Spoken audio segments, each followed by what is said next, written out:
കേരളത്തിലെ ഊട്ടി എന്നറിയപ്പെടുന്ന Kasaragod Ranipuram മലനിരകളെ മാലിന്യമുക്തമാക്കാൻ NCC കേഡറ്റുകൾ രംഗത്തിറങ്ങി. 32 Kerala battalion ഉൾപ്പെട്ട 280 NCC കേഡറ്റുകളാണ് സേവനവുമായി മല കയറിയത്.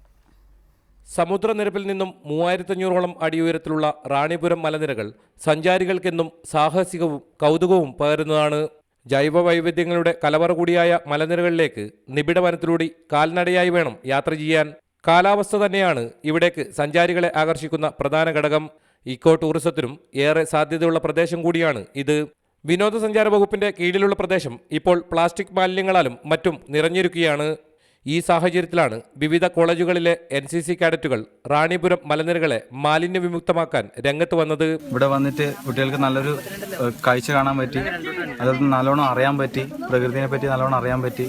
Kasaragod government college, Kanhangad Nehru arts and science college, Madayi cooperative college, Rajapuram saint Pius 10th college എന്നിവിടങ്ങളിലെ കാഡറ്റുകളാണ് പ്രകൃതി പഠനത്തിന്റെ ഭാഗമായി റാണിപുരം വിനോദസഞ്ചാര കേന്ദ്രം സന്ദർശിച്ചത്. ലഫ്റ്റനന്റ് നന്ദകുമാർ കോറോത്ത്, തോമസ് കറിയ, പ്രവീൺ മാത്യു എന്നിവരുടെ നേതൃത്വത്തിലായിരുന്നു യാത്ര. മലനിരകളിൽ അടിഞ്ഞുകൂടിയ പ്ലാസ്റ്റിക് മാലിന്യങ്ങൾ ഇവർ നീക്കം ചെയ്തു.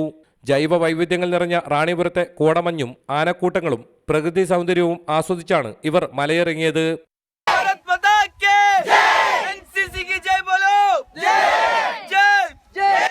റിപ്പോർട്ടർ കാസർഗോഡ്.